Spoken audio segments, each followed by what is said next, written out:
是叢林中搖曳的天涯，鬧市喧嘩裏任風吹雨打，盛世每秒在變化，學會如何來消化。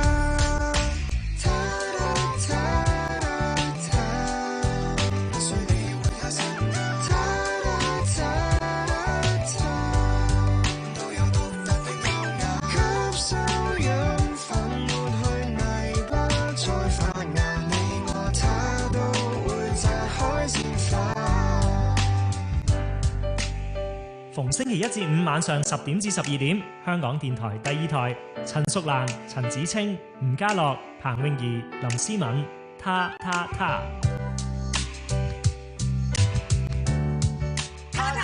有我哋，有快樂。今晚嘅嘉賓有呂慧儀。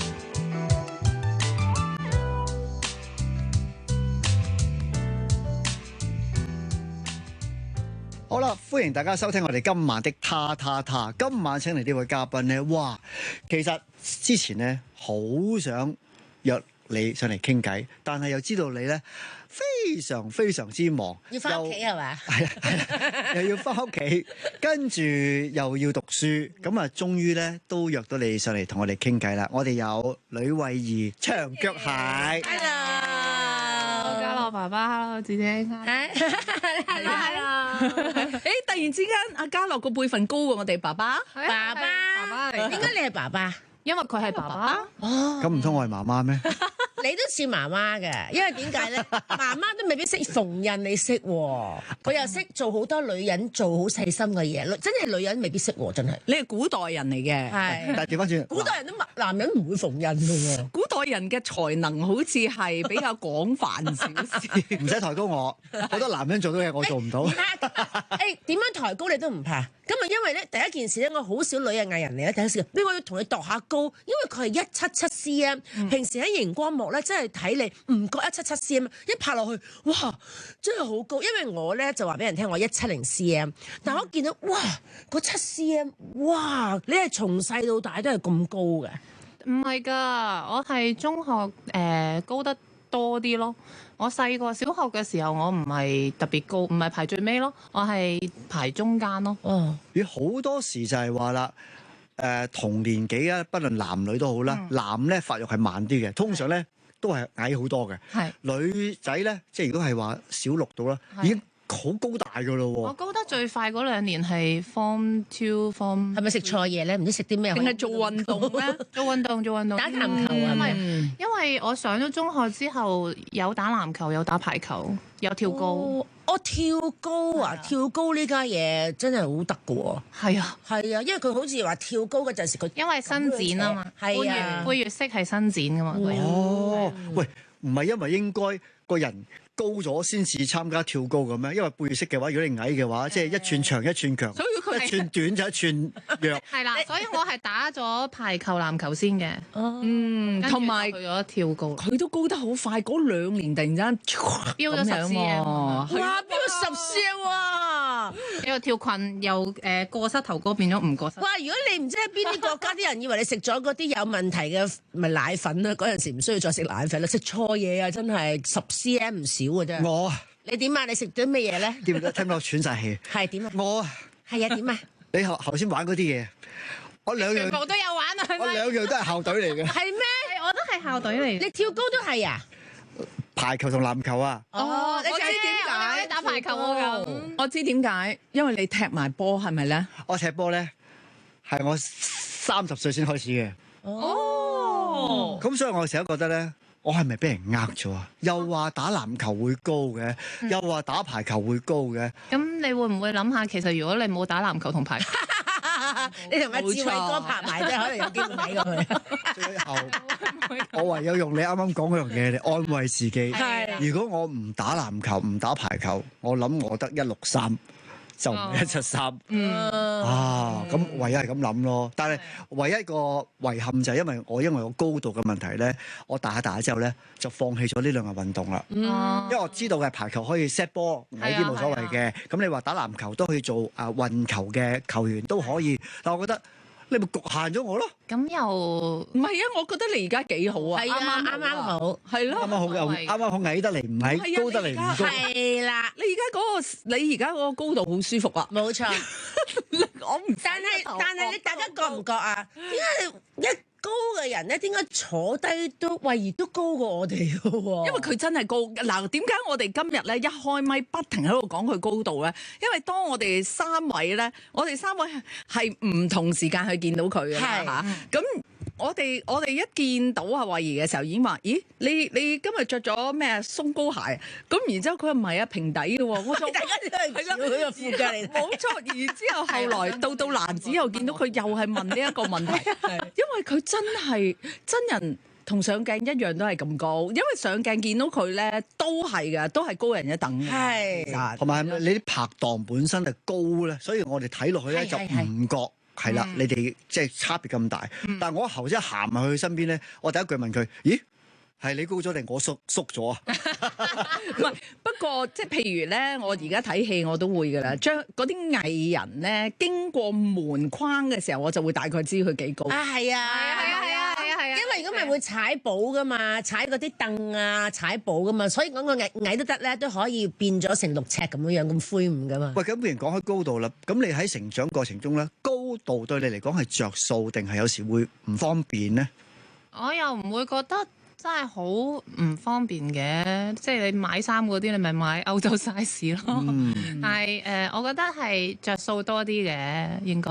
其實咧嗰陣時我因為我170咧，好多人咧，可能我古代170算係高啦。咁啲人第一件事就話：喂，你快啲去做 model 啦！咁你177，哇！呢啲就係 model 嗰啲咁嘅高度。咁細個嗰陣時咧，啲人知道你咁樣嘅高度嘅時候，梗係唔好暴殄天物啦。有冇人叫你去試下去做 model 啊？咁樣多唔多人叫你做 model 咧？我有啊，我嗰陣時喺精英模特兒喺 Elite 度做咗6年 model 先入去。哎呀，唔好意思啊，我真係好緊要㗎，唔緊要㗎。佢係好犀利㗎，佢唔使功課咧，其實佢都中㗎好多時。即係呢啲知唔知？即係你就係陳芷菁好好啊！啲一流主持人咧，將嗰啲咧考0分嗰啲，嗱佢好好嘅，佢0分咧，佢依然夠膽去考試咁樣咧。但佢有冇匿喺屋企喊？佢依然係夠膽行出嚟考試咁樣。另一個渠道嚟鼓勵我呢？我嗰陣時參加模特兒大賽咧，我係攞咗亞軍，跟住就一路做天橋模特兒。但係我覺得唔認得係好事嚟嘅，因為模特兒係唔 suppose 俾你去認得嘅。咦？哇！講啲衫嘅啫。講到唔認得呢一樣嘢，我覺得我哋係要下一節翻嚟繼續啦。翻到嚟第2 part 咧，繼續同呂慧儀。佢哋叫你慧儀，我就叫慣你阿蟹。咁我都係叫你阿蟹啦。好啊。係啦，咁啊，喂，你頭先講個問題咧，我同阿芷菁咧，突然間都愕然。做得娛樂圈，梗係想人認識㗎啦。你既然做 model 咗幾年，你唔想人認得你，點解咧？嚇？唔係唔想人認得你，咁其實咧，我以前可能即係我公司教落咧，就係個人嘅操守，即係譬如你要準時啦，你要準備良好啦，狀態良好啦，呢啲即係 before 你去做嘢之前，你要 get ready 你自己啊咁樣。咁另外就係咧，好多時做模特兒咧，譬如你着嗰件衫。你係去 show 嗰件衫，唔係 show 你個樣。你賣嘅嘢係嗰件衫。其實模特兒係幫你推銷一啲產品啊嘛。咁當你嗰個模特兒係仲搶鏡過你個產品，咁啲人淨係見到個模特兒，就見唔到你個產品。咁嗰個功用咪唔喺度咯。所以我可唔可以 objection 啊？可以，好笑，因為可以啊。我都想噏，但係聽下佢。噏啊，係啦聽下先。嗱，我覺得阿慧儀講嘅咧有佢嘅道理嘅，不過我係第一次聽。OK，咁因為點解咧？唔係錯㗎，你呢一樣嘢係開咗我哋另外一個世界去睇模特兒呢一個工作。咁原因咧，嗱，你呢一種款咧就有少少似我哋外國睇 model， 即係當然有好多外國 model 我哋都會認得，但係佢哋喜歡用一啲中國人咧，佢哋嘅樣可能係比較似啲嘅。OK， 好 Chinese 咁樣嘅，有 character 啲嘅。係啦，咁但係譬如喺我哋香港咧，點解我會 objection 咁樣咧？因為你諗下，即係好似 Janet Ma 啊、周文琪啊，佢哋都陳家蓉啊 top model 啦嘛，即係我入行嘅時候，佢哋已經係天花板級㗎啦。所以但係佢哋嘅樣都係一個指標嚟嘅，係啦，冇錯，即係我哋 character 嘅係啦，即係我哋都會中意睇佢哋呢一期着咩衫咧，或者係佢 present 咩衫咧。係啊但我相信你嗰個老師去咁樣同你講嘅時候，其實可能就係打好你一個基礎。係啦，即係我諗係因為係啦即係我嗰陣時啱啱入嚟模特兒嘅行業嘅時候咧，就係用呢一個 concept，即係你唔好成日覺得我要出名，我要乜乜乜，你 carry 好你自己嘅工作先。所以我覺得都係好嘅，都係好嘅，因為等佢好謙虛地去做好個根本先。經過你兩個咁樣講之後，我有個總結。高見啊，總結嘅高見。總結就係咧，佢嗰陣時嘅模特兒公司咧，知道佢嘅光芒咧，好係快會飆出嚟，撳住你先。你我都冇轉行我都係咁你睇。一飆出嚟咧，你當然咧會揀 job，會加價。我簽咗經理人之後，嗰陣時嘅經理人公司，我就唔係負責傾 job 嗰個價錢啊，或者揀 job 嘅類型，係佢哋揀嘅。其實你要信任你嘅經理人公司幫你安排嘅嘢咯。所以咪就係話咯，係當你未有話事權嘅時候，我嘅話事。我諗我任何時候都係等經理人安排。咁啊係，哇！你入行咁多年嚟㗎啦，好似我哋今次我約你傾偈做訪問啦，佢都話：我同經理人傾清楚先，好乖講清楚先。我話啱㗎，啱㗎。我話係啊，因為好多嘢咧。既然你有經理人公司，就要交代清楚，因為我哋都覺得就係話，我哋一個傾偈，雖然大家都去認識好耐嘅朋友啦，但係大家傾偈都係起碼俾公司知道，安心我個藝人究竟做緊啲乜嘢，係要彙報翻嘅。我有一條問題咧，係一路好想問佢嘅，今日終於有呢個機會啦。其實你介唔介意人哋叫你做長腳蟹㗎？都唔介意嘅，長腳蟹真係我入 TVB 第一個代表作嘅名嚟嘅，即係所以就大家方便啦。其實都係一句啫，冇乜所謂。蟹唔錯㗎，蟹睇到即係我諗叫我做長腳蟹嘅人，佢知點解我叫長腳蟹咯，多數都即係代表佢睇咗我嘅作品而去叫，咁即係話嗰個作品成功咯。因為啲人因為呢個名而認識我啊嘛，咁所以我都 OK 嘅，甚至乎叫到一個位係，佢哋大概唔係好知邊個叫呂慧儀，佢哋淨係知邊個叫長腳蟹嘅啫咁。嗰啲叫蟹啊。所以就係啦，去到呢啲位嘅時候，你會唔會翻返轉頭就係話，其實我有個真名嘅，我叫呂慧儀，而又唔係叫就唔係就咁叫長腳蟹啦、阿蟹啦，有啲人叫求其叫噶嘛，寄居蟹唔係啊。寄居蟹，你第一個講寄居蟹，我未聽過喎。阿拉斯加會唔會好啲啊？啲腳長啲啊？我又真係冇咁樣諗咯。寄居蟹。因為我聽有啲藝人咧，覺得就開頭你認識佢嘅時候咧，有一個花名、別名或者係話你好似邊一個藝人，你好似邊一邊個喎，佢哋覺得好嘅。因為容易入屋啊嘛。但係當佢慢慢成長嘅時候咧，就好似會，不如你認識翻我多啲咧。我其實係呂慧儀喎，即係你冇呢個感覺嘅，唔需要。冇，我覺得冇乜所謂。咁都好彩。知道係佢咪得咯。因為我都仲叫佢阿蟹噶嘛。係，冇乜所謂，因為同埋而家我哋一齊做嘢嘅人都叫慣咗咯。最近又播翻啊長腳蟹嗰套劇，即係有重播咧，啲人就send 翻俾我睇，我啲朋友都 send 翻俾我。原來你嗰陣時因為咁樣叫長腳蟹，太多年前啦，你哋唔記得咗係正常嘅咁樣。咁你入行都好耐啊嘛，但係你入行咁耐，你即係講嘢都仲係同我哋好有禮貌，好係啊，好乖，好乖啊，係咯，即係嗱，真係唔知道原來佢係咁乖嘅，即係佢嗰種嘅乖法咧，就係佢真係容易俾人呃㗎。如果佢唔係咁高大咧，我諗即係帶佢去金魚街都係有得嚇人係咪？生得咁大啲，真係。因為以我認識我睇阿蟹咧，我跟佢哋叫咧阿蟹咧，咁我偶然睇電視咧，我覺得真係即係眼都突咗出嚟。今次即係覺得佢唔似係咁，因為有陣時可能咁啱，我有睇幾次你嘅表演咧，都係大家都要你做少少風情啊、sex， 因為唔好嘥對腳啊咁樣，咁所以係啊咁樣，梗係要露下係咪？咁跟住如果係咁嘅，我今日就覺得哇好乖喎，直情係完全係唔似電視俾個角色嗰啲性格。同埋有啲危險咯，即係人哋講咩佢都會信嘅。冇錯啦，呢個我覺得係啦，同埋呢個以前有人同我咁樣講過喎。嗱，子清啊同我就第一時間，我老豆同我咁樣講。係咩？哦，叫你唔好俾人呃係咪？係啊，即係總言之，佢咁容易信人。所以我覺得呢一樣嘢就係你而家仲依然信人咧，即係話你未俾人呃過，係咪咧？你覺得？我同阿子清唔會咁好似呢一下未俾人呃過，可能佢俾呃咗佢都唔知啊。哦，咁就唔知就算啦，真係好彩咯。逢星期一至五晚上10點至12點，香港電台第二台，陳淑蘭、陳子清、吳家樂、彭詠儀、林思敏，他。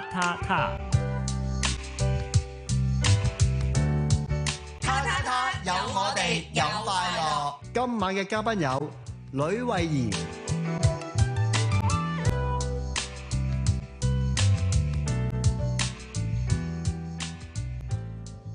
好開心繼續咧，就係同呂慧儀傾偈嘅。咁喺上一 part 咧，我哋咧研究咗點解佢會叫長腳蟹啦、介唔介意啦。咁我就想問下啦，而家出街反而會唔會多咗人，其實係叫你做紅藥水咧？會啊，基本上都係叫阿水。水以 Mary 啫咁樣咯，係啊，好多名嚇，係咯，係啊，呢個角色係有好多名，又因為呢一個角色嘅跨越嘅年期比較長咧，所以大家都好記得呢啲名。喂，其實咧會唔會開始好失落啦？因為咧啲嘢咧，譬如話已經日日都要做嗰樣嘢啦，日日都要見呢一班朋友，即係見得仲多過見屋企人啦。咁一旦冇咗。即係慣咗，譬如可能呢個時間入廠嘅，咦？而家呢個時間我喺條街度咁樣樣，唔知整緊啲咩嘅時候，咁會唔會有啲失落嘅感覺？開始有失落未咧？其實啱啱拍完嗰一日咧，我哋都即係大家都喊晒啊咁樣啦。咁嗰幾日即係返到屋企就沉澱一下自己啦。基本上我諗。好多人就我睇到啲朋友就開始喺度 post 佢哋嘅相啊，即係拉絲廠啊，同啲人嘅合照啊咁樣。咁我就未真係 post 好多，即係我仲有好多相未 post，因為我想沉澱下我自己先咯，即係起碼即係自己。回顧翻呢一段時期裏面，即係自己覺得做成點啊？做得好唔好啊？有冇啲地方可以做得更加好啊？或者同埋 plan 下，到底之後我應該要做啲乜嘢啊？咁所以沉澱咗一排之後咧，都 OK 噶啦。即係其實而家都平復翻個心情，同埋我係好中意排自己嘅 schedule 排得好密嗰啲人嚟嘅。咁所以基本上我都處於一個忙嘅狀態咯。咁所以都 OK 嘅。不過你咁講啦，當你哋拉屎嗰日啦，咁亦都大家做訪問嘅時候啦，個個就 po 完即係過程中嘅相，但係因為一張相而就整喊咗你咯喎。好鬼衰㗎！嗰個係我哋嘅 camman 嚟㗎，佢第一日同我哋開廠，係第一日開我哋同家個景嘅廠景。外景嘅第一日嗰張相就已經擺咗喺我哋嗰個 set 裏面㗎啦，就睇足咁多年嘅。咁但係第一日開廠景嗰張相咧，我真係突然之間唔知點解就忍唔住就想喊啦，因為佢同我影咗張一模一樣嘅相，影完之後先俾我睇，睇下呢個係我第一日同你影㗎。哎呦，想喊，我都估唔到大家即係有情有義啊，係啦，即係會 keep 住張相咁耐咯。其實真係好難得啦，老實講。好難得啊，真係。我哋拍劇幾個月喺埋一齊咧，到拍完之後咧，突然間嗰下都有啲失落感嘅。當然啦，要嗰班嘅工作人員、台前幕都真係好 close 咯。係啦，好 close 啊！如果唔好差嘅，快啲完啦。但係9年裏邊，你哋嗱去到 last 嗰日啦，其實咧，你哋 last 嗰日食飯咧，你哋好多同事咧同我喺度溝通緊嘅。係咩？跟住，喂，宋水輝啊，邊個？哦，喂，你哋忙緊喎，做咩係咁同我喺度同我溝通緊？因為點解咧？就係話佢哋覺得我有一段時間好似啦離開咗電視台，就好似同你哋個劇組嘅台前幕後都好似冇聯絡咁樣。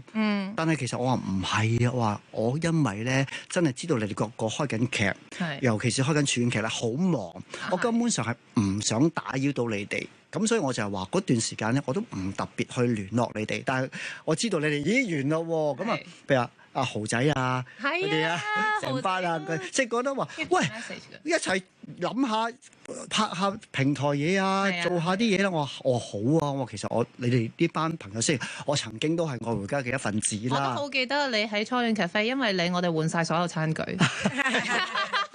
就係因為要有初戀嘅感覺啊！因為佢係一個好優秀嘅廚師，所以優秀嘅廚師就唔可以用嗰啲 canteen 碟咯，即係膠碟嗰啲就唔得，就換晒一 set 好靚嘅餐具。嗰啲刀咧又要銅咁樣咧，我要插幾支喺個膊頭度懶靚咁樣。有造型㗎佢。係啦，我都好記得。冇嘢嘅。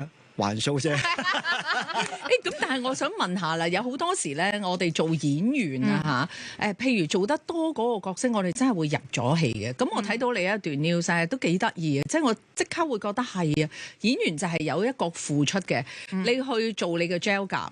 你喺以往咁多年，你都係嗰個款式咁，都係咁係啊，即係類近嘅紅藥水嘅款式咯。係啦，咁而家係唔需要噶啦嘛，你可以做翻你自己喜歡，做翻啲閃石啊，係嘛？你自己覺得喺成9年接近10年嘅呢一個角色，有冇影響咗真正嘅你嘅性格或者係習慣呢？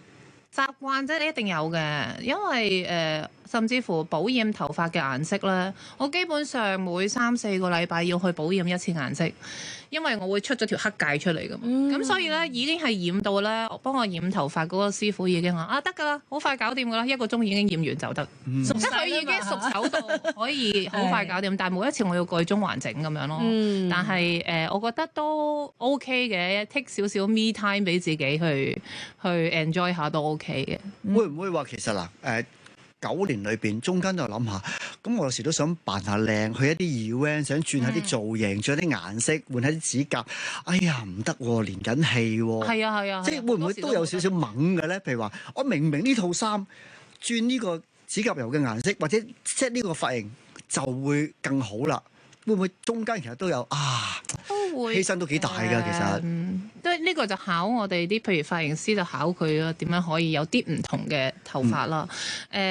指甲就冇辦法啦，即係我覺得唔可以講話犧唔犧牲嘅，睇下邊樣重要啲嘅啫。咁我個角色重要啲啊嘛，咁所以咁我梗係就個角色啦。譬如有陣時你做嗰個角色咧，做得呢個長壽劇嚟㗎嘛，咁大家嗰陣時，我諗係接嗰陣時呢套劇《愛回家》嗰陣時咧，你都唔會知道第一日咧會做9年㗎嘛，應該有冇呢個感覺？會驚諗住會做9年啊？開頭接嘅時候係180集，其實即係180集都冇諗過。真係180集半年嘅咋？係啊！咁而家咁嗱，即係頭先阿嘉樂喺度講啦。喂，我唔緊要啦，我咩形象半年俾夠你1年啊！1年之後我又可以有另一個形象嘛。但係一做到咁，越做越長，2年、3年、4年，跟住我又點樣去延伸我嘅問題咧？翻嚟先至再問過。翻嚟延伸我嘅問題啦。咁頭先咧，嘉樂咧就喺度講話，唉，你有陣時會唔會諗過？哎呀，捱住呢一個，咁大家都會諗住捱好啊，1年啦，捱2年 OK 啦。咦，唔係喎，3年仲有繼續拍嘅，4年繼續拍。咦，我呢個形象 keep 住我自己想換咯喎，5年、6年，跟住7年、8年、9年咁樣嘅時候，大家會唔會諗住？咦？會唔會咁樣整落去？我以後無了期都係呢個形象到我終老啊！我哋大家都更正咗先，更正咗先。好。我冇講我捱啊，係我講嘅。俾我有機會入，因為我用詞不當，大家都知。俾我有機會入處境劇，我希望做一世啊！冇錯。喂，同埋我哋細個嘅時候又真情啊，又親情啊，又香港828、384、85啊咁樣。其實 sitcom 好多時係咁，但係我都要講一樣嘢咧，唔止係劇集。我最記得嗰陣時咧，幫 J5 去拍嘢，第一啱啱開台嘅時候，與 CEO 進餐。初咧，我哋真係以為拍11集。我記得呢個節目啊，係我哋去訪問啲 CEO 啦，係咪？結果拍咗1年。因為我哋有 sponsors，咁所以好叫座係啦，所以就可以冇錯。咁所以即係我成日都會覺得而家我哋做藝人咧，其實最開心咧就係唔該一路拍落去，冇錯，有得加，即係話你個節目做得好。係好啦，我想繼續話爆嗰個位咧，我其實頭先唔係嗰個問題係爆嘢嘅，我呢個問題先至係諗住睇嚟緊啦。咁問題就係話，哇！大家都拍到即係好受歡迎啊！大家即係個個都真係趕回家睇你哋回家啦咁樣樣咁。咁好啦，咁知道冇得再回家，係臨時話俾你聽啊，定係即係點樣樣咧？因為我會覺得咧，如果即係我唔知阿芷菁唔關掹阿芷菁落去事，即係我會覺得如果係有一啲嘢你做開，突然間如果嗰日可能大家突然間收到個消息話，可能而家拍多1個月就唔再拍，你係會有一啲嚇。喂，即係呢個都關我事啊，都關我事。係咪有試過咁樣？係，我覺得唔止係拍劇，係你打一份工。冇錯啦！突然之間個老細本來話我哋轉公司名啊，咁轉咗公司名之後就再同你簽一個新約啦。咁點解咧？我啱啱先至經歷完呢一樣嘢，即係我哋所有同事都係咁嘅經歷，所以我成日都會覺得咧，你做開一個工作崗位。突然之間話，冇啦，做多個月啫。係咪有啲感覺啊？嗰啲其實我覺得，就算係唔係演員，都會好大嘅感覺。冇錯，咁你有冇感覺咧？嗱，其實我爆就想呢個位啫。哦，OK，係啦，其實咧，我覺得生活就係隨時會有變化。但係我想問，爆一爆嗰個位咧，就係咪即時你哋幾耐俾你哋知道？即係譬如話，大家都一路係冇任何。你租樓咁樣，佢都係1個月通知你就已經要搬咯。你哋都係1個月通知啊？我哋已經多過1個月通知，咁就所以我咁善利佢。唔係問前輩問清楚啲啫，你知我又老，即係我都唔係好記得啦。佢總之係提早同我哋講咗嘅。哇！咁譬如話個老細上層高層喺度咁樣講嘅時候，大家一接到呢個消息嘅時候，大家。拍嘢就好似阿芷菁話齋啦，可能簽呢個合同，大家大家各自都係有冇收到呢個消息嘅？大家個感覺都係即係同一班。我哋係開大會講㗎，所以我哋主演全部都知㗎啦，同時間係嘛？大家有冇即刻嗰個愁緒？咁又冇嘅，因為即係大家，我諗係因為成日都喺嗰個劇組裏面，即係大家都一路努力緊嘅，咁大家都珍惜工作嘅機會嘅，咁所以本身就已經係好珍惜嗰啲 moment，就冇特別去話而家突然之間好珍惜，就唔係咁樣咯。不過都幾 stable。係咯，其實佢哋真係幾好彩嘅喎。我哋拍劇好似阿吳家樂之前有講啦，有啲劇你會好想快啲完㗎嘛。即係又或者係你同劇可能有一啲人你真係好唔想見到佢，但係你成日都要見到。但係你哋呢一套劇集咧，即係嗰種嘅關愛嗰種嘅洪家裏面特別好好喎，即係因為可能洪家係一開頭就一齊拍咗一段好長嘅時間。我記得頭嗰3個月我都成日病嘅，咁就大家都好 take care 我嘅。同埋因為一齊捱去追存貨嘅時候咧，嗰個見面嘅密度係絕對密過我見我自己屋企人。但係最緊要就係你哋啲頻率好 match 啊嘛，係啊係啊，夾到啊嘛。我都覺得呢一樣嘢好感恩同好難得。而家我明點解啦，因為我哋有同過姚盈盈傾偈。係啊係啊，係咪？姚盈盈咁總言之2個盈盈我哋都湯盈盈我哋有。係啊。然之後你而家我哋又傾偈，原來3個都係一樣嘅。唔係，同埋最緊要嘅，即係你哋都係好純啊！你明唔明啊？即係冇乜所謂啊！最緊要有個鎮山之寶喺度，有咩事嘅定話，海神針丹爺係咪？冇錯啦，有丹爺喺度咧，有咩事咧，好似阿嫲喺大廳一樣，丹爺就會喺度咧。阿爸話咩係咩㗎啦？搞掂晒嘅，仲要勁在丹爺咧唔出聲，明㗎啦。係啊。阿丹爺唔會多句説話㗎，但係佢唔出聲坐喺度，搞掂啦嘛，搞掂。繼續，係真係薑真係越老越辣。唔係佢根本唔需要出手，唔需要出聲。係啊，佢係嗰份，佢俾大家嗰份信心好夠。咁講。同埋我都想講話，譬如話我唔知你認唔認同咧，就係話頭先阿蘭子講，好似我哋大家好唔捨得啊，突然間要分離。我覺得其實係好嚟好去咧，其實仲難啊。好頭好尾咯。係啦，即係你覺得喂，去到尾嗰度，我哋見到你成班嘅同事台前幕後，哇！大家去你鳴謝我台前幕後，大家去關心，或者一齊食一餐大嘅飯，大家留念。我諗呢個機會真係好難得，我諗係一個好好嘅短暫嘅完結咯。始終大家同一間公司啫。同埋我覺得即係好多時，我哋作為幕前咧，好多時觀眾見到就係你幕前嘅人嘅樣啦。但係其實我哋呢一個劇集之所以能夠 run 到咁多年呢，絕對唔係淨係我哋幕前嘅功勞咯。即係其實好多幕後佢哋都真係好擺心機落去，好擺時間落去，好熱愛佢哋嘅工作。編劇又係啦，即係佢哋要寫咁多集嘅劇本，呢個係即係你知一劇之本就係我哋揸住喺手嗰個劇本，佢哋係成個劇集嘅重中之重啊。然後仲有好多我哋嘅即係大家觀眾見唔到嘅燈光組啦、cameraman 啦、我哋嘅導演 PA 啦，即係啲人成日都講話我哋處境劇係一個訓練班嚟嘅，即係所有新嘅人佢哋都一定係入咗嚟我哋 sitcom 度先嘅。咁好多時咧就係佢哋柴娃娃好年青充滿幹勁嘅時候就入嚟啦，咁之後咧就會即係同我哋一齊捱更抵夜完咧，佢哋出到去咧就可以發光發亮噶啦。咁我哋都經過咗好多年嘅咁樣嘅時間咧，所以我哋有一個好龐大嘅幕後團隊，係滿滿嘅功勞喺佢哋度咯。大家知唔知咧？佢哋呢個 sitcom 咧，好少可咧。你知唔知嗰陣時？哇！連阿富豪劉 X 雄先生都點名話佢要翻去睇呢個回家嘅喎。多謝佢捧場。你哋知唔知？咁我就喺度諗緊啦，就哇！你哋散水嗰日咧，即係佢有冇揾啲人專程攞啲鮑魚魚翅燕窩嚟同你哋做散水餅咧？咁樣咁。咁又冇。我估係最失落係佢啊，有機會。我諗好多人都，我覺得最失落嘅應該係嗰啲小朋友咧，由細細個幾歲就開始睇，咁到而家佢哋可能係讀緊中學，即係可能入小學就開始睇，跟住讀到中學而家畢業啦。我哋陪伴咗佢成個嘅成長嘅過程，人生有幾個10年啦。即係呢個我係覺得好感恩，因為我收到好多 inbox 都係佢哋話啊，我睇咗你好多年啦，我唔捨得你哋完啊咁樣。咁我都感恩嘅就係我可以陪伴到佢哋咯，即係因為其實睇電視嘅時間呢個咁黃金嘅合家歡時段，好難得有機會去一個電視機度陪住大家食飯嘅，咁所以有咁多年嘅時間同大家一齊，都係好值得感恩嘅事。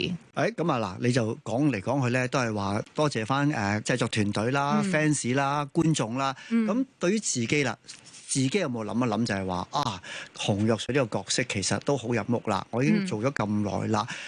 你始終個演員嚟㗎嘛，演員一定係有一啲嘅角色。哇，其實我以前好想做嘅咁有冇啲乜嘢趁依家紅藥水甩啦，可以唔使再跟個指甲啦，嗰個髮型啦，有啲角色係特別會係想試翻嘅咧？不如咁樣。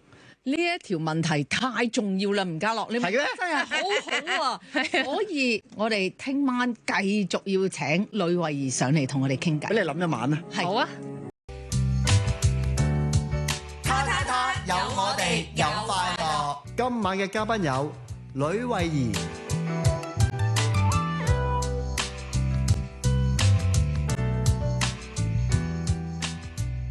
歡迎大家嚟到今晚的他。今晚我哋繼續有嘉賓呂慧儀、長腳蟹阿蟹同我哋傾偈嘅，歡迎你。你好。嗱，其實嘉樂，琴日你記唔記得你要阿慧儀翻去咧，疊高個枕頭諗嗰條問題係乜嘢？哎呀，我唔記得咗啦，蘭子，我問乜嘢啊？都唔記得啦，記唔記得？我問，我就係話啦，紅藥水呢個角色咧，做咗9年幾，差唔多10年啦。咁你自己咧，而家都話啦，喺外形方面啦，可以終於整翻自己中意嘅髮型啦、顏色啦、指甲都可以換過啦。咁會唔會諗下紅藥水呢個角色完啦？我其實都仲有一啲角色好想做嘅，我唔係淨係想做一個紅藥水呢一個外形嘅角色嘅。我諗紅藥水因為真係做咗好多年，所以而家對於我嚟講，任何嘅其他角色都係充滿咗新鮮感嘅。咁但係咧，你話即係有冇啲係好想做咧？都有嘅。我想試下做嗰啲法醫啊、律師啊，即係我想試啲專業人士，想即係接觸多啲，因為你知我哋演員可能當你接觸一個新角色嘅時候，你會去做嗰方面嘅功課。咁我又好想去即係睇下、學下咁樣咯，感受下咁。點解會想做法醫先呢？即係法醫，因為你講嘅第一個答案係法醫。呢個係比較專到唔專嘅嘢咯，我覺得。即係你講緊律師，可能佢有好多個唔同嘅 feel 啦，即係唔同類型嘅律師啦。雖然都係專業人士，但係法醫個感覺係又要解剖啦，即係而且佢哋講嘅嘢係 firm 到不得了噶嘛。即係我好想試下做一個好嘅專業人士，即係想表現到更加冷靜啦、cool 啊嗰一面係咪咧？因為法醫係好冷靜啊，你唔見我哋有時睇嗰啲法醫嗰啲嘅，係啊冇乜點樣笑嘅。但係好似佢話齋，即係你一定要好肯定嗰個答案嘅，係好 firm 嘅所有嘢都。係啦所以鄧子峰唔做得。咁係啊，因為見到佢，我覺得個屍體都會笑啊，大佬。唔好意思啊，我哋而家彈咗唔好意思呢個畫面啦，係啊，喂，咁啊係喎，因為你嗱可以做一啲好跳脱，而且你可以行出嚟，因為你可能身形啦，你可以真係做一啲好專業嘅人士嘅喎。咁哇，好彩你唔係話想做嗰啲變態殺手啫。變態殺手，我覺得都可以試，不過試咗法醫先。係。係頭先佢講咗個重點，大家留唔留意到啊？咩啊？佢話專到唔專？專到唔專之前係就係話啦，希望喺呢一個角色入邊之前做好多嘅準備功夫同功課。係啊係啊係啊！呢個就係話啦，喂係啊，你係咪一個本身好中意讀書嘅人咧？嗱，因為咧你係電子工程畢業啦，喺係讀嘅愛回家拍攝嘅期間，基本上都好忙噶啦。係啊你仲可以中途讀個行政管理。係喂，我睇呢張新聞嘅時候，真定假啊？誒電子工程係咪多數男仔讀多㗎？其實係咪係啊啊？係啊係啊！電子工程係咪即係好難啦你咪識整好難電電啊？腦板咯，電腦板炸辣雞嗰啲啊！整電器。我啱啱先喺呢個拍完呢個劇之後，得閒得滯，我又拆咗屋企個風扇。哇！太好啦，攞你屋企電話嚟啊！好 man 啊！風扇好易拆嘅，喂，但係我屋企有個抽濕機，唔知點解真係嗰日燶咗少少喎。窿咗應該燒咗啦個電腦。咁可唔可以攞嚟俾你試下睇？你要換咗啲燒咗嘅部件先得。我同啲工人姐姐講咧，小心啊！你唔好睇少一啲嘢燶咗少少啊！好多係啊而家好多火災都係靠嗰樣嘢係啊嚟引致大火。咁你至少屋企好安全啊！真係。會即係提多啲咯，因為我識啫，咁但係其實我啲姐姐啊或者我屋企人佢哋唔識噶嘛，所以就盡量會提多少少咯，即係啲規矩嘅嘢，譬如啲電器幾時要熄啊，你出街唔好 keep 住長開嘅嘢就開幾多個鐘頭好啲咧？譬如有啲人真係叉電，我而家就開始有啲驚驚地啦。通常你日頭你一定係對住個電話啊等等嗰啲嘢，咁你一路都發覺咧，你唔會離得開個電話。咁唯一離得開嗰時候，其實你瞓覺噶嘛，瞓覺好啦，你擺喺側邊咁樣叉。跟住我睇咗幾單咧，就係夜晚黑瞓下覺咧，叉電嗰個位咧就係噗啪，咁就開始出事啦。唔好長期叉，因為佢有機會會過熱嘅。哦，係啊，我摸到熱啊！一過熱就要掹咗佢，即就斷電咯。好犀利啊！嗬。犀利啊！佢答得好淡定。佢係啊，唔係我想話俾你聽咧，而家嚟到第二日同阿呂慧儀傾偈咧，你知唔知我有一種咩嘅感覺？咩感覺？咩？開盲盒。係點解啊？嗱，你諗下一樣嘢，佢讀嗰個科目 double E 啊嘛，係咪先？係啊，Triple E 係啦，Triple E 添，仲要係神科嚟嘅，OK，係真係要好高分嘅我。啲同學好叻㗎，真係。係啊，即係就包括佢自己啦嚇，然之後你諗下，即係喺拍劇嘅時候，亦都係好辛苦。我哋拍劇嘅人都會知，佢仲要照顧小朋友，然之後再讀呢一個叫做英國牛津大學嘅行政領導課程。佢唔係一個普通人嚟嘅，OK，佢係一個好有智慧嘅人嚟嘅，但係喺第一集佢又有一種嘅無知嘅，又好容易信人好似好有嘅。智慧嘅普通人。所以你明唔明啊？即係佢嗰個反差好大，同埋你一路發掘佢嘅時候，你覺得係無限驚喜嘅呢一位朋友。然之後，但係佢又靚喎，又高喎，又係 model 喎，即係你話會唔會即係一路我哋同佢傾咧？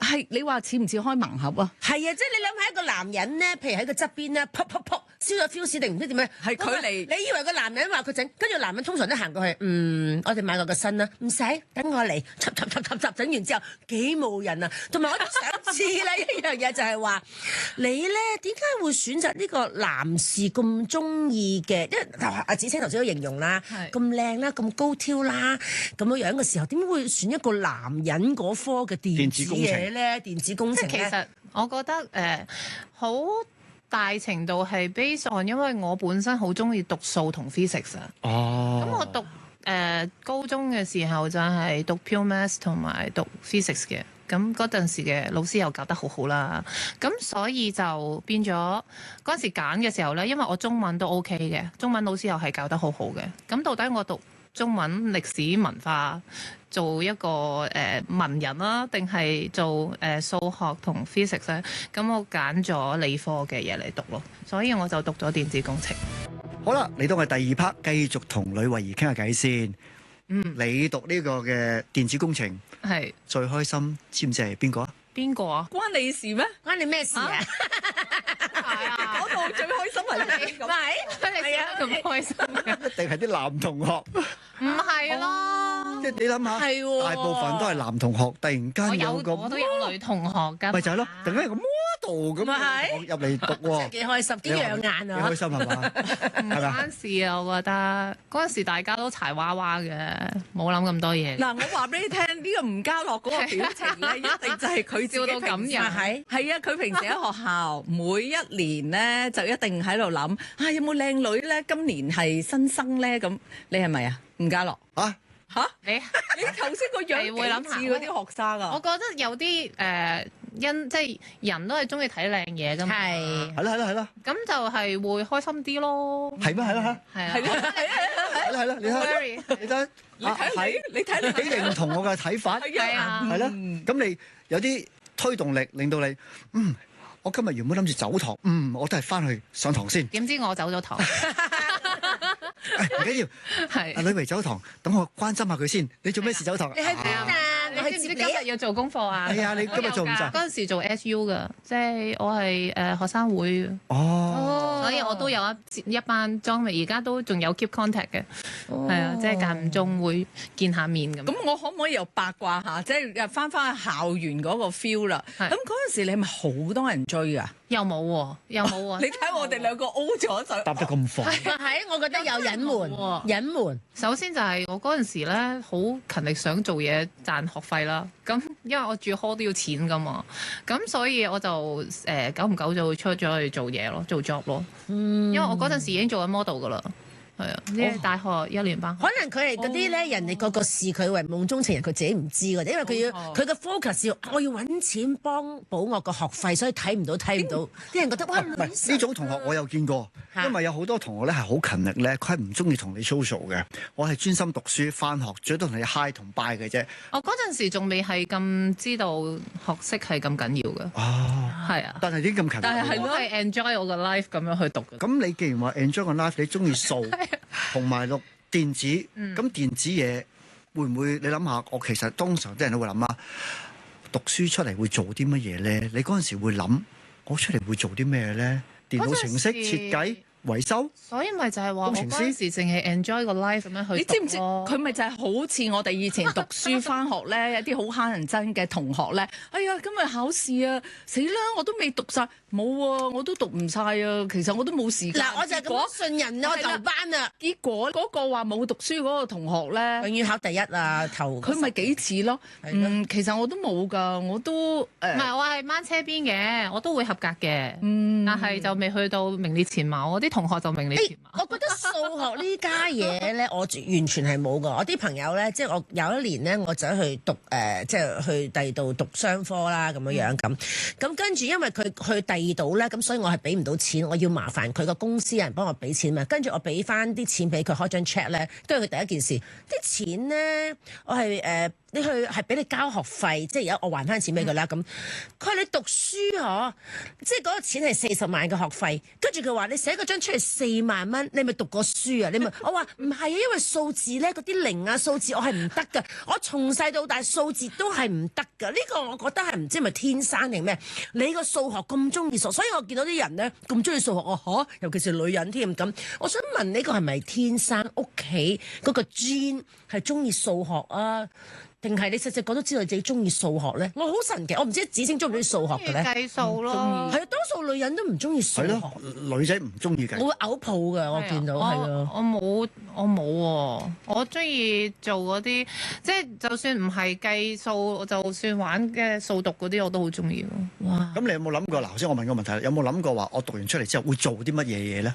就係話冇咯，呢、個又去翻冇啊我好 enjoy 我個 life 啦，我好 enjoy 我個 school life。咁即係我淨真係係 enjoy 我自己讀數學嗰個時間，enjoy 我自己但係翻學嗰個時間。但係你睇下佢個樣，佢對眼幾茫然啊！但係佢係中七理科全級第一，中國語文及文化科考獲 A 級嘅學生。但係你睇下佢對眼，我冇喎，我唔知我做乜嘢啊嚇！喂，咁呢樣嘢，我覺得咧，屋企人都要俾好多嘅鼓勵，因為就係話啦，佢冇逼使你去話，喂，你就係做嘢揀咩就讀咩科啦。就其實我都覺得係㗎，讀書其實就係話，你如果冇興趣，你唔中意嘅話咧，好難好持辛苦㗎之以恆㗎嘛。係啊係啊。係咁，你會唔會將呢樣嘢都會擺喺你個仔嘅身上邊咧？會，其實我覺得就算你幫佢揀定之後，佢都會有自己嘅諗法。嗯，你控制到佢幾時啫？控制到佢30-40歲咩？唔通？咁你覺得佢有冇數學嘅天分啊？呢個有冇佢都有㗎來自你？有㗎係啊，我覺得真係有有天呢樣嘢佢好細個，我俾佢學奧數嘅時候，我已經知佢有啲數學天分。嗯，咁但係佢學咗1年，因為嗰個奧數老師好鬼貴啊，即係成600幾蚊一堂。咁所以嗰陣時仲要係去得幾歲，4、5歲咁樣。咁我就覺得好貴。跟住之後開頭佢上咗1年嘅奧數之後咧，就停一停先，因為佢基本上嗰啲數學嘅 concept 都有啦。咁而家數學就係久唔久我同佢補下咁樣咯。係哇，梗係喎。啦，你都係精英，係咪先？八又唔好咁講嘅。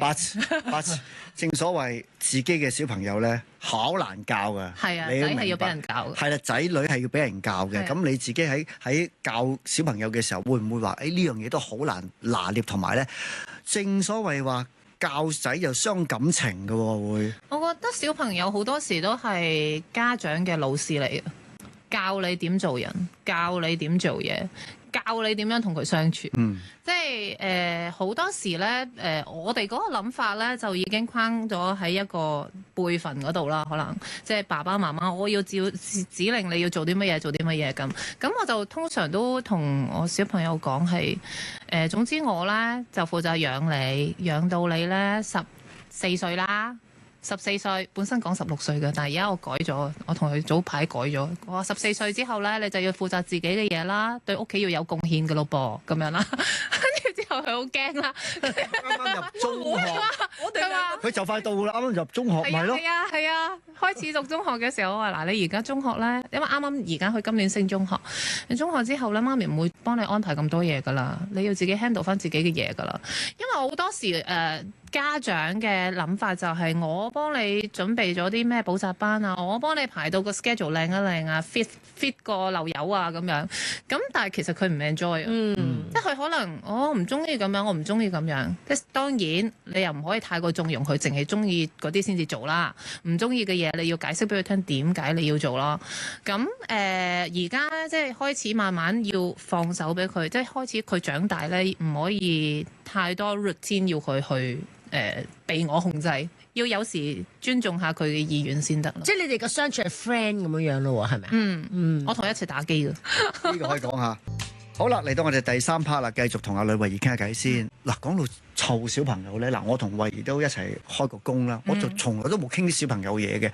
不過你咁樣講咧，我覺得我同你有少少相似，我好快就會放手俾佢哋揀自己做嘅嘢、讀嘅嘢。你唔記得咗啊？我有一次喺停車場問過你，點解我叫你嘉樂爸爸係有原因係咩㗎？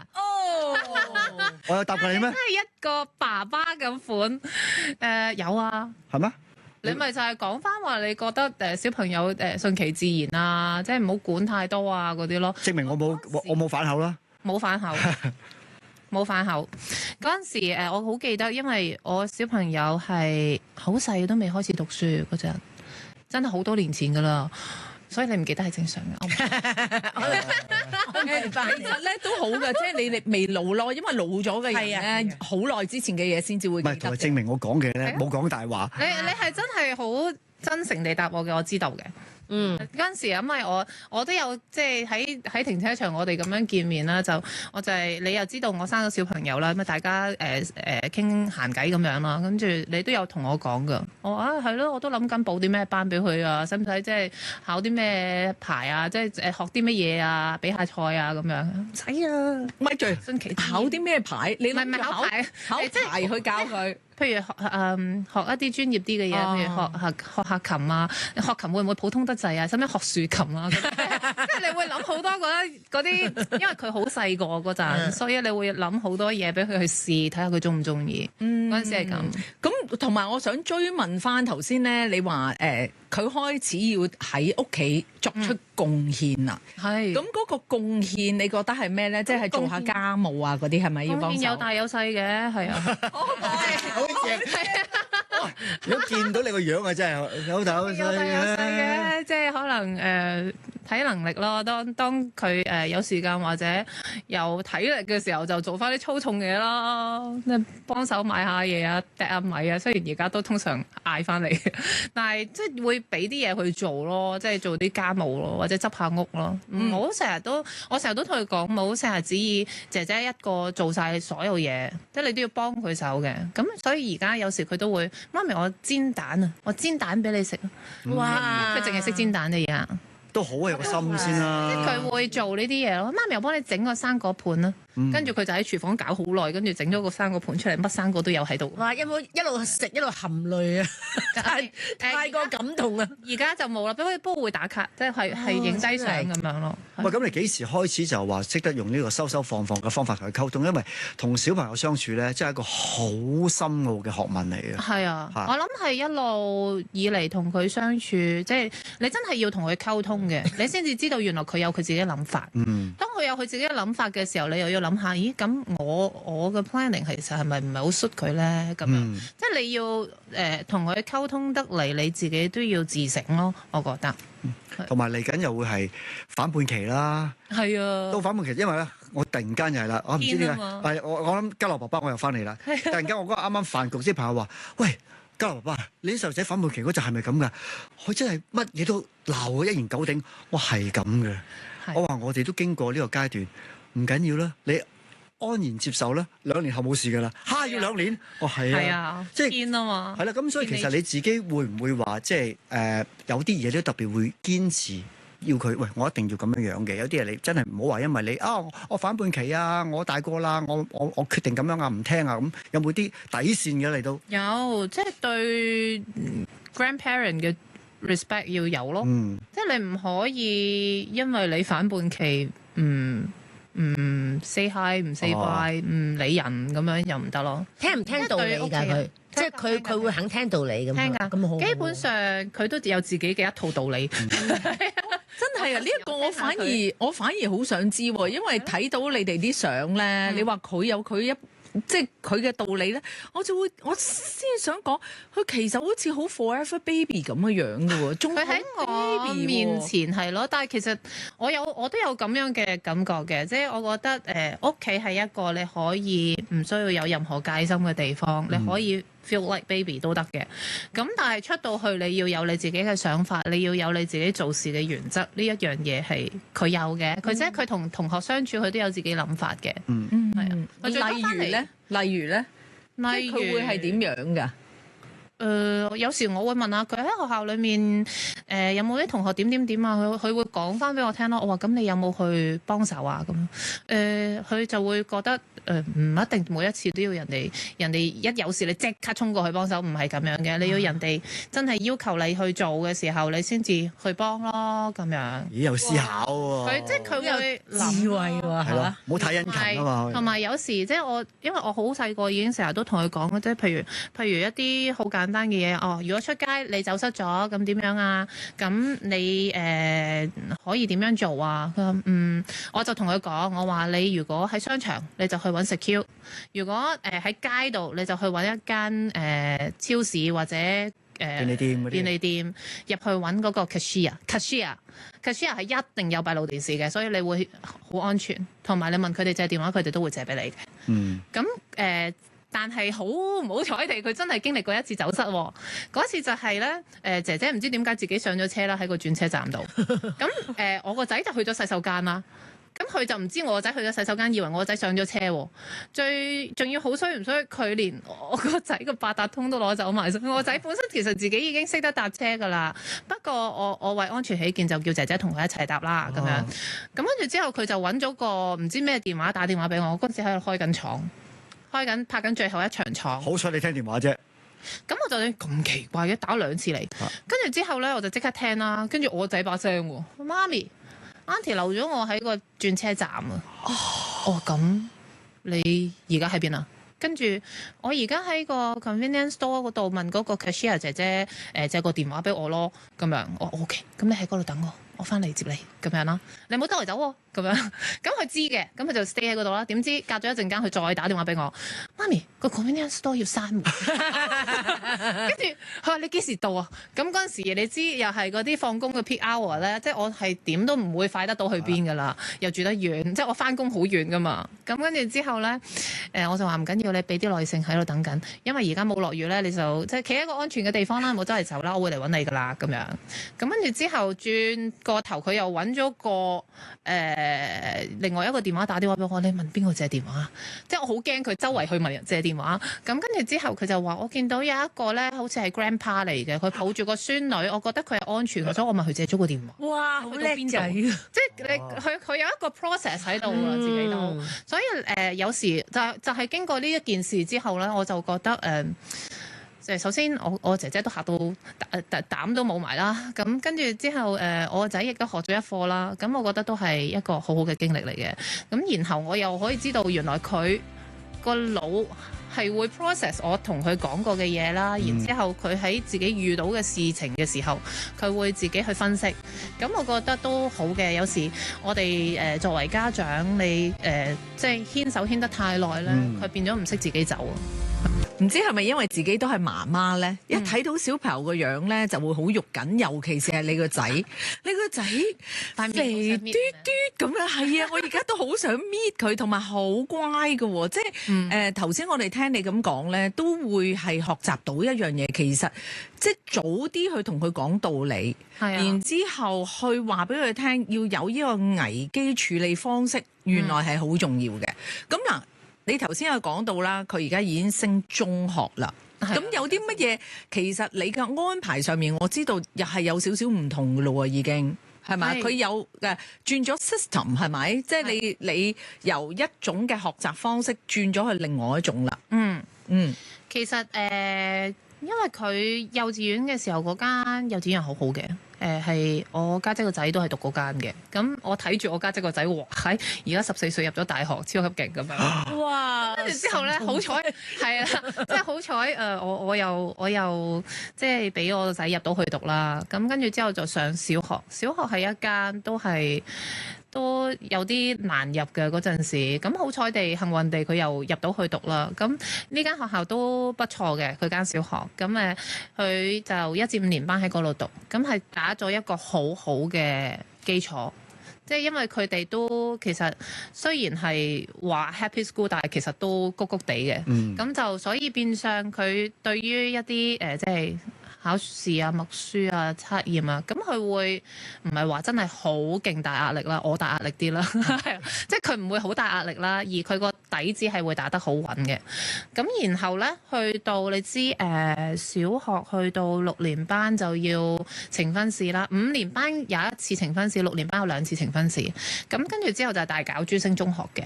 咁呢一個過程其實因為呢，我去到4年班嘅時候，我已經同佢考慮要轉校㗎啦。咁想轉翻一條龍嘅學校，同埋轉嗰個課程嘅，即係想去讀 IB 啊，即係比較靈活啲啦，個感覺係。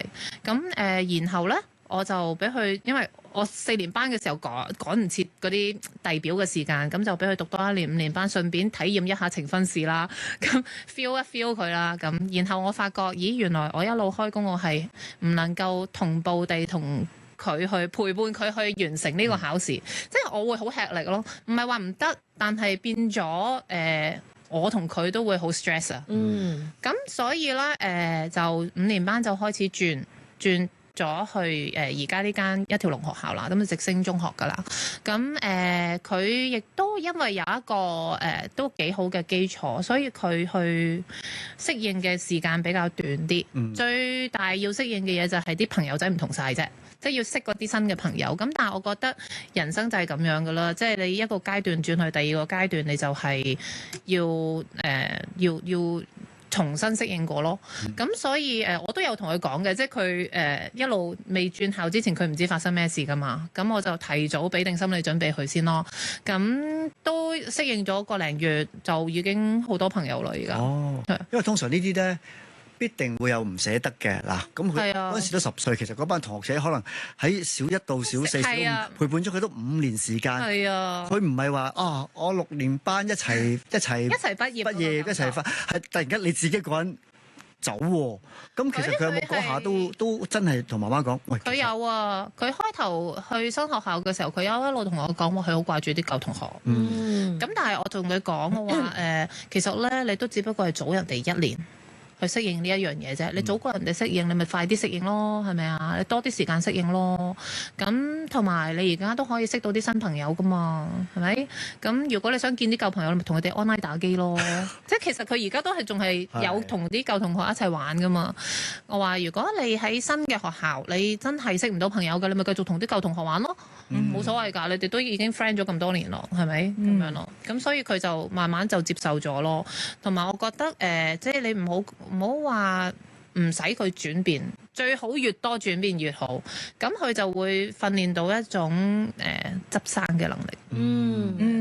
其實我覺得係好啱嘅，因為而家有好多畢業生啊。其實面對呢一個市場嘅轉變係好快噶嘛，係咪？即係以前可能4-5年前我哋都冇話 AI 會代替咗我哋咁多嘢，咁所以喺學生嚟講，我都覺得阿慧儀而家呢一個決定咧係幾聰明嘅。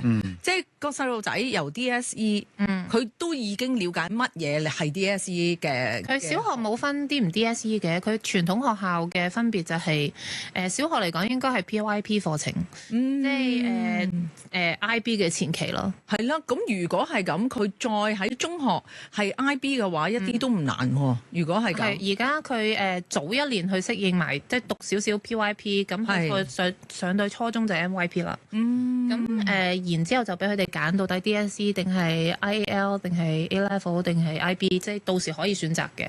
咁但係我覺得呢一個係對於佢嚟講接觸多一樣嘢，佢個靈活度又大啲啦。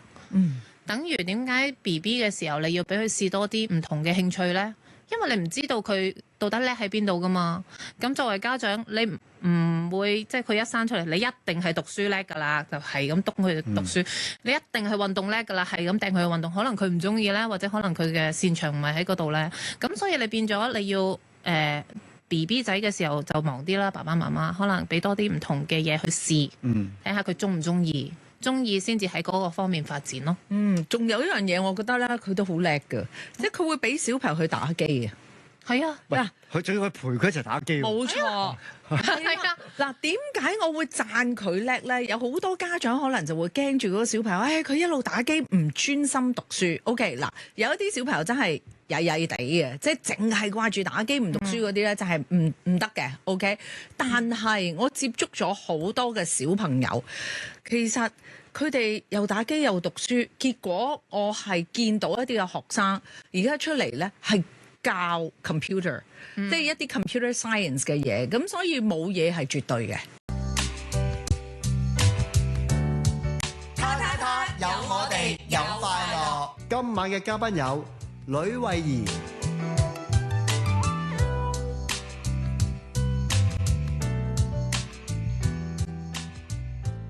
嚟到今晚嘅他，繼續係有呂慧儀，係唱歌蟹同我哋傾偈嘅，同我哋嘅聽眾打招呼先啦。Hello， 大家好。喂，上一集咧，我都變咗同學仔，好好啊！你唔係你爸爸，你係爸爸，爸爸都係做同學仔，即係我聽佢講嘢嘅話，我覺得好有說服力，同埋我都明白到，其實做爸爸又好啦，做小朋友都好啦，都係要面對好多唔同嘅嘢，亦都冇話一定係即係咁暢順啊，樣嘢咁暢順，必定會有完結或者停頓或者係會改變咯。咁、你自己係一個好 discipline 嘅人啦。芷菁就琴日講啦，哇！你又俾佢打機嘅喎，好多時咧就話啦，唔準打機，溫晒書先，跟住打機唔好啦，要早啲休息，聽日要早起身啦。咁你又可以收放得咁自如嘅咧？我覺得應該咁講，其實咧，我哋做大人，我哋都希望即係返完工，你有一段時間真係可以 relax 你自己，係咪？咁小朋友其實咧，佢好多時間都喺度學緊嘢嘅，大部分嘅時間，無論係學做人定係學書本上面嘅嘢，咁有唯一佢覺得開心嘅嘢就係玩啦，即係無論係同朋友仔出去玩又好，即係定係喺屋企打機嗰種玩咧。嗰種嘅安多芬你係無可替代嘅，你一定係要俾佢嘅。如果唔係，佢嘅人生就好慘啦。即係不停地做一啲佢未必係真係好 enjoy 嘅嘢。當然有咁嘅小朋友啦，好 enjoy 學嘢啦。但係好多小朋友都係爸爸媽媽話俾佢聽，你要學啲乜嘢。你應該要學啲乜嘢？你上堂要點點點？咁佢哋佢哋嚟講，哇！我今日咁辛苦上咗成日學。以前我哋返上下晝班㗎嘛，即係讀書嘅時候。而家就冇啦，即係而家全部連小學都係返全日咧，全日都對住唔係屋企嗰種 relax 嘅狀態喎，你係對住啲同學啊、老師啊喺個學校裡面啊。咁所以打機係對於佢哋嚟講一個放鬆同治癒嘅時間嚟嘅。咁所以我係好贊成佢哋打機。但係你怕唔怕打機呢樣嘢咧？又好鬼死誘惑㗎，驚放不下。咁你可以點樣去控制嗰樣嘢咧？呢個就係你 addicted to 嗰樣嘢咯。即係如果你話要嗰種叫咩啊 ？addicted 叫咩啊？上癮係啦，即係你要成癮嘅話咧，咁任何一樣嘢都係可以成癮嘅。譬如你睇電視，你可以成癮。你讀書你可以廢寢忘餐，讀書都會成癮嘅喎。咁你係要教識佢點樣去控制，唔好俾自己成癮啊嘛。但係唔係限制佢，你唔可以掂機，唔係咁樣咯。你要教識佢，我打到咁上下，你要停啦。今日有啲咩 task 要做嘅，你要做晒先啦。即係呢一樣嘢，你要教識佢點樣去安排時間。但係你唔可以話我唔俾你打機，即係反而係你。我會同佢一齊去打機，點解呢？因為網絡嘅世界太勁啦，即係譬如而家嗰啲 online game 啊、Roblox 啊咧，大家都所有嘅小朋友都識嘅。呢一樣嘢作為家長，你唔去睇，你唔去接觸，嗰啲打機嘅嘢我唔睇啦，你自己玩啦。咁你咪唔知佢個世界喺邊度？個世界裡面有啲乜？個世界到底有幾大？你咪乜都唔知咯。咁我唔會想我自己乜都唔知，而佢去緊玩噶嘛。咁所以我就係會同佢一齊去打機，間唔中啦，即係我未必係好似佢咁沉迷嘅，但係喺佢打機嘅時候，有時可能啲人講嘢，我會同佢講係呢啲 stranger 嚟嘅 stranger 講嘢唔好信喎，知唔知啊？咁樣即係有時你會俾少少 reminder 俾佢睇下佢，即係當佢一路打機嘅時候，你又知佢玩緊乜，你又知佢同緊咩人玩，咁你咪會安心好多咯。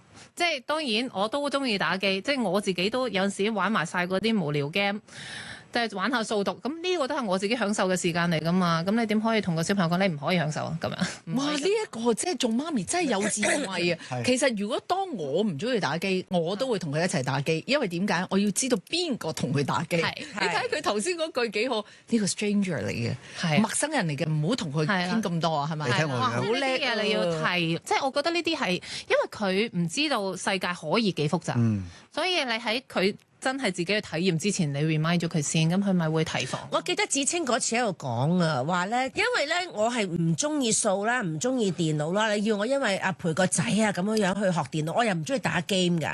咁好啦，就芷菁上次喺度講一樣嘢咧，就係話係咪你有個 friend 咧，就係嗰個小朋友自己玩 AI，個 AI 同佢講咧，你千祈唔好同我哋講嘅嘢咧，同你屋企人講。AI 可以曳到咁樣喎，個世界咁黑。我有講過咩？會唔會唔係我嚟？其實咧，咩唔係你啊？唔係我嚟嘅。AI 係模仿人類思考嘅模式嘅，所以咧有時即係 AI 真係俾你嘅嘢咧，你係需要自己去 fact check 嘅。因為點解佢會模仿人嘅模式，而你要去 fact check 啦？係因為有時佢會出錯，因為人類本身就係會出錯。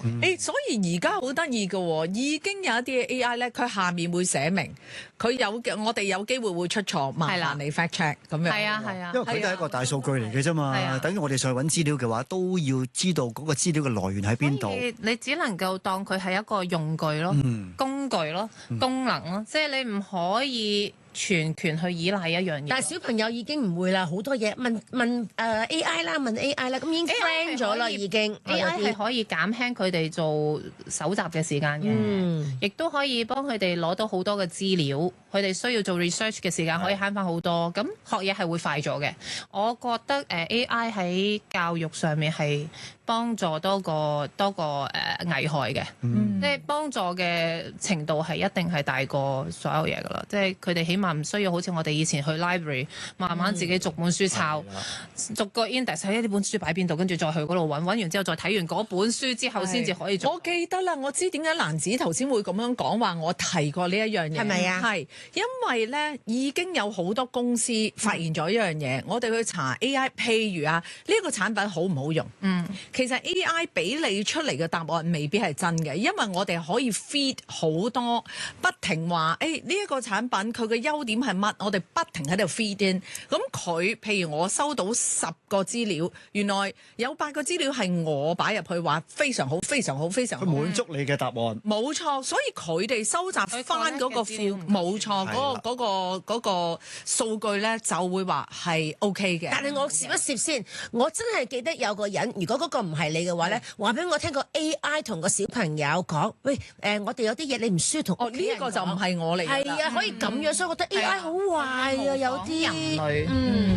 嚟到我哋第2 part 繼續同阿呂慧儀傾下偈先。嗱，頭先講到啦，即係教小朋友啦，講到咧 AI 啦，咁其實我哋頭先講呢個話題咧，同你即係另一份嘅工作啊，都好有關係嘅喎。你都成立咗教育中心都一段時間嘅咯喎。係啊，教育中心好多人都即係知道我開咗間琴行。咁但係其實嗰間琴行咧，我哋另外係有一間持牌嘅補習中心啦，亦都我本身嗰間公司係一間 AI 嘅教育公司，即係科技教育公司。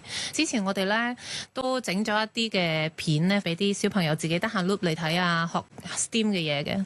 咁我覺得呢啲就冇乜所謂，因為我真係本身覺得小朋友既然佢要咁中意睇呢啲嘢，亦都不能夠唔俾佢接觸嘅話，咁不如俾啲佢哋學到嘢嘅片佢哋睇啦。咁所以嗰陣時好熱衷於去做呢一樣嘢，而家都會多翻啲時間去投放喺教育中心嗰邊咯。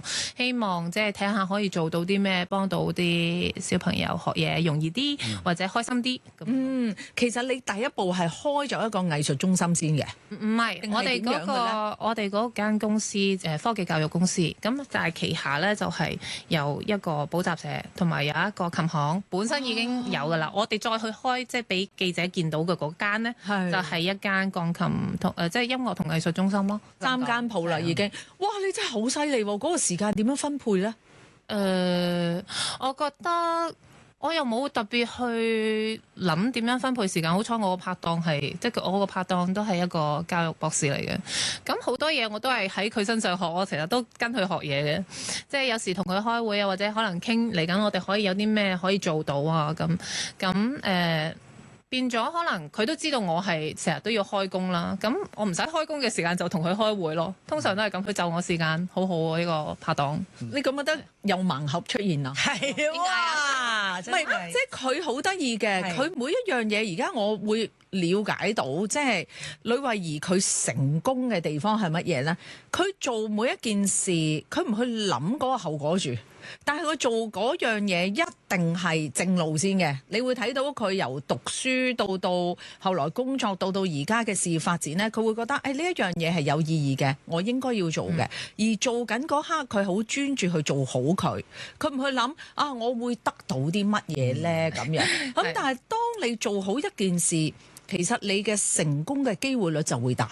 即係我睇到你而家咁樣伸展，可能你我都唔知㗎咁樣。咁你你明唔明啊？即係我拗晒頭，你一路同我講係一個科技教育，又有 AI，但係我一路做功課喺度睇，咦，明明係音樂學校，但係即係所以我覺得今日呢個訪問係好好。我好驚啊，好反差啊！係啊，因為如果大家係睇《愛回家》咁樣樣咧，佢係嗰啲咧，即係傻甜啊嗰啲咁樣樣嘅角色啦，哇！原來係兩樣嘢嚟㗎。喂，同埋佢，我覺得佢就係話啦，佢自己會肯接觸一啲嘅科技，同埋知道小朋友未來你會接觸呢啲嘢，不如我同你一齊去接觸啦。咁所以頭先我哋上一 part 都有少少拗嘅，就係話，喂，阿蘭子講 AI 可能係壞人喎，但係我同阿子先講唔係喎，AI 其實係可以幫助我哋好多喎。咁所以其實你而家做緊嘅嘢就係你等人哋認識多啲新嘅科技，點樣係令我哋嘅生活啊或者係學習上邊利用到 AI 咯。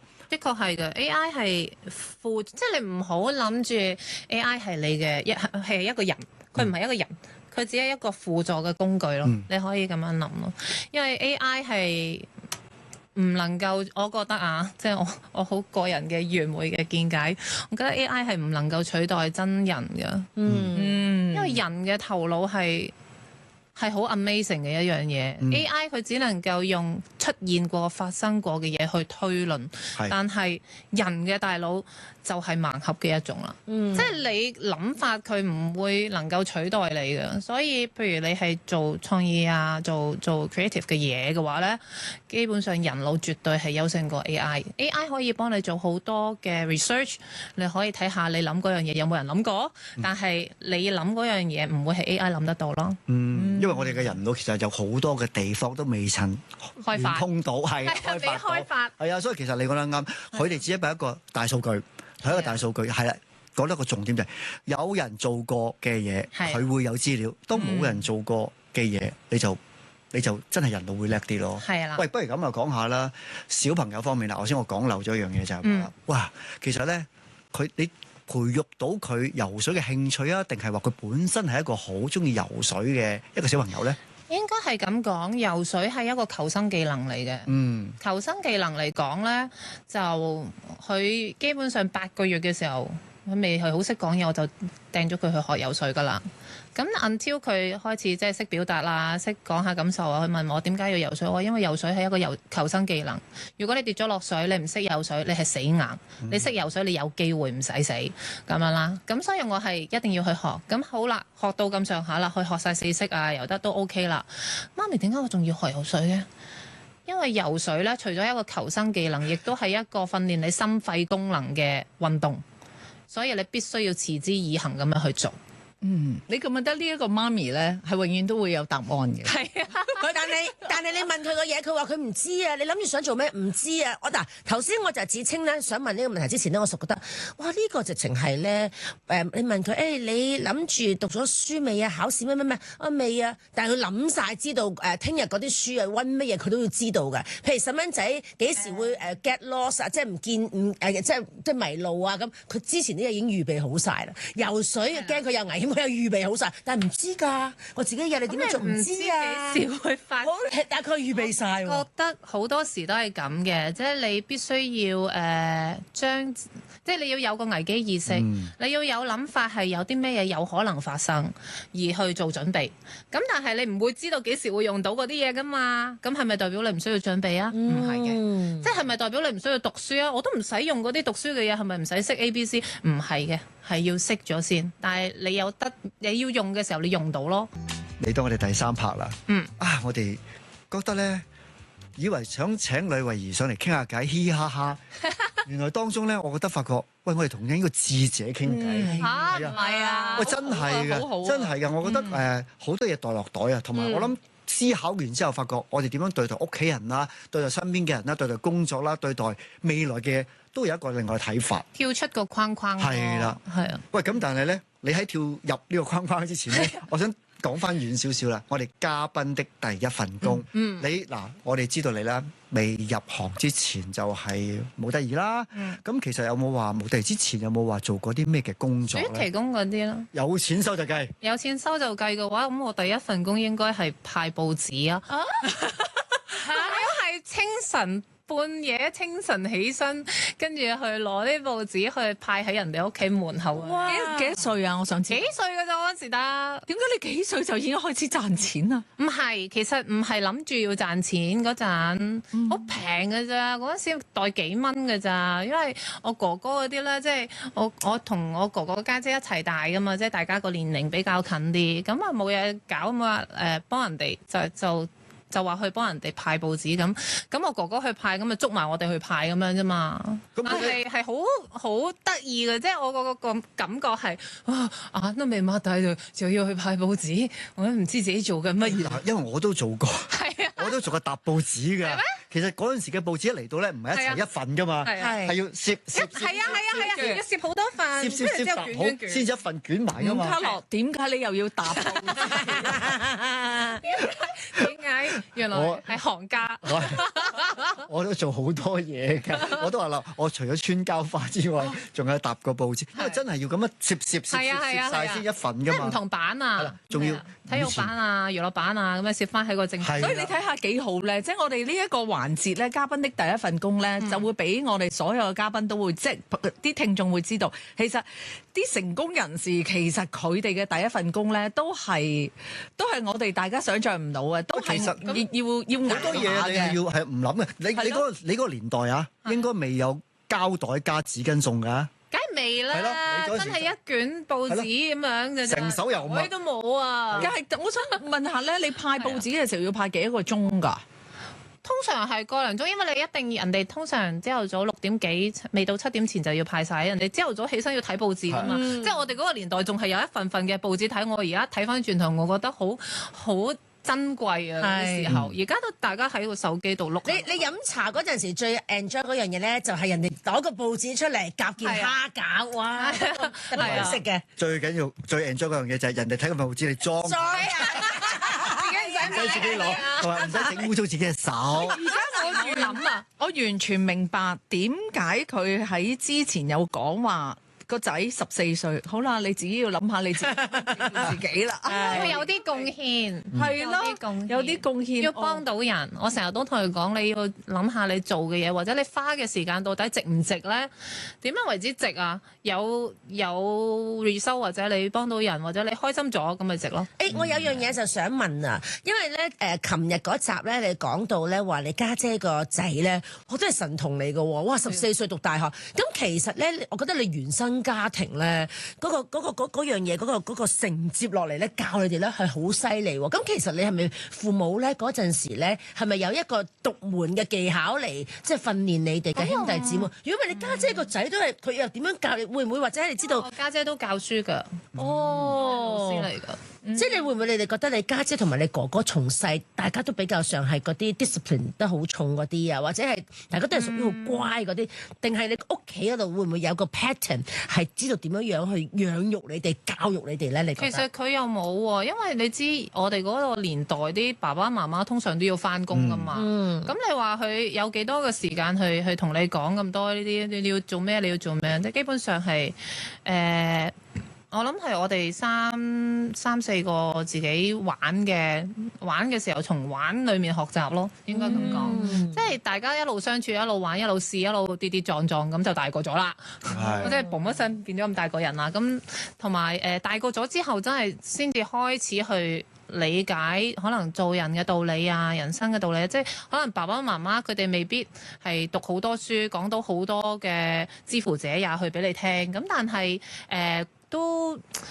都會喺佢哋愛你嘅過程裡面，你會體會到嘅。哇！佢哋咁生性咧，我諗佢屋企咧應該要還神啊！又冇咁真係有好多嗰啲真係幫啲細蚊仔諗晒好多嘢，都未必識得可以。最緊要係自己都識肯接受同埋自己識諗。所以我就係話，即係有時做爸爸媽媽，你係咪話幫佢安排晒所有嘢就係好咧？未必嘅。不過做爸爸媽媽必須要有好多條路俾佢哋去選擇，所以呢個就係爸爸媽媽嘅功課，即係佢揀邊條路都可以嘅，佢中意玩又得，佢中意學嘢又得咁樣咯。我以後調翻轉啊，叫佢你叫我家樂爸爸啦，我叫你蟹媽媽。喺你身上面要學翻好多嘢。點啫？人哋叫慧儀媽媽，成日叫佢蟹媽，蟹媽。喂，咁佢個仔叫蟹子嘛？係啦，蟹媽。唔使跟翻佢嘅仔叫蟹子，叫佢做蟹嘅。喂，好啦，我哋要開始嘉賓的他啦。你知我講唔停咧。係啊，冇錯。我而家要 stop 你哋兩個嚟。我哋嘉賓的他，你想講邊一個他先呢？邊一個他？男性他、女性他或者係男性他。好嗯，近呢10年，我個最重要嘅男性他係丹爺，真係丹爺。因為好多謝佢，亦都好感恩我喺呢個劇集裏面遇到佢，即係佢真係好爸爸 feel 嘅，好 take care 我哋啦。即係所以我都會即係真係當佢係爸爸咁樣咯。我有一次出去宣傳，我自己親生爸爸去到啦，跟住就同丹爺同我一齊影咗張相，我就有2個爸爸喺度，跟住我就同阿丹爺講啦：呢個我爸爸，不過我見你多過見佢。喂，不過事實上真係嘅嗱，我自己咧喺我而家工作大概半年左右啦。嗱，開心又見好多，唔如意嘅事亦都發生咗好多。真係有單嘢喺度咧，你會發覺成件事係好快解決咗，即係唔需要動用到高層啊落嚟啊，或者係咩是是非，唔需要單嘢就好快將件事搞掂咗佢。其實嗰件事就可以平息咗啦，開工，大家冇事啦。其實都應該咁講啊，單人未開聲之前，炮哥已經搞掂你，係咪？即係其實都 OK。我哋洪家基本上都係沿用阿爸嗰一套嘅。哦，好啦，頭先講過啦，男性他就係阿丹爺啦，女性他係邊一位咧？女性他即係屋企人 count 嘅話，最重要嘅梗係珍姐啦。即係成日珍姐可能俾大家一個感覺好惡啊，好嚴肅啊。咁但係其實我覺得佢係一個我好感恩遇到嘅人。即係都係一個難得地，因為我以前咧真係好少拍劇嘅。咁佢又咁肯用我去拍一套處境劇，而我又喺呢個處境劇裏面有好多嘅得着啦，做咗咁多年啦，咁當然一定係要最多謝係佢啦，即係有呢個即係做咗呢一個處境劇嘅屋企俾我。咁同埋我覺得佢係一個好，即係其實係好有道義同好愛錫自己嘅人嘅員工嘅人啊，即係佢係一個好好嘅領袖，應該咁講。嗱，我和意你嘅，因為點解咁講咧？因為咧，珍姐除咗好愛錫佢嘅工作團隊之外咧，其實咧佢好愛錫藝員嘅，因為其實佢會留意到，邊啲位藝員可能唔夠 show，要幫手啊，或者藝員有啲問題啊，佢會連啲私人生活嘅問題咧，都會幫我哋解決嘅。即係甚至乎就係話，我有遇到難題，有時係啦，表面上覺得珍姐好似好威嚴咁樣，好嚴肅咁樣。跟住如果佢知道問題咧，佢就會叫個秘書叫嘉樂上嚟揾我。即係其實一入到房咧，佢就點啊？即係我好明白就係一個好好嘅長輩，係我好敬重嘅長輩應該咁講。係啊，所以咧，其實咧，我離開電視台嘅最後一日咧，我真係親自走上去同佢 say 個拜拜。咁我都話我當初點解我唔敢見你，因為我驚我唔捨得。但我話我真係離開嘅時候，我一定要同你 say 個拜拜。咁佢都即係同我傾咗好耐偈，因為我覺得我都係好尊重呢一個嘅前輩嘅。係，同埋我覺得佢係好識用人。即係我覺得作為一個leader，即係最 top 嘅 leader，你能夠將佢有嘅嘢，佢能夠善用佢有嘅資源，應該咁講。即係邊個人叻啲咩，就叫佢做啲乜嘢。你哋兩位會唔會有一個感覺咧？就係珍姐係好厲害一樣嘢，就係佢1-2句説話已經解決咗你哋嘅問題。都可以咁講，係因為我同佢即係我哋都有傾偈啦。咁我覺得佢最令我覺得佩服嘅咧，就係佢唔會長篇大論。係啊，係咪啊？即係佢可能有一啲嘢已經幫你做咗。係啊，即係你諗下佢幾忙，佢真係好忙，亦都要處理好多唔同嘅 department。但係你真係有問題同佢傾嘅時候，佢真係1-2句搞掂咗你㗎啦。你完全明白咗。即係我覺得呢一個就係一個好有智慧嘅人咯。如果有機會睇下佢仲收唔收徒弟，我可唔可以入門拜師？我覺得好似佢咁叻啊！你要講乜嘢啊？拜師學藝。咁可能去到第3個他，你會係乜嘢咧？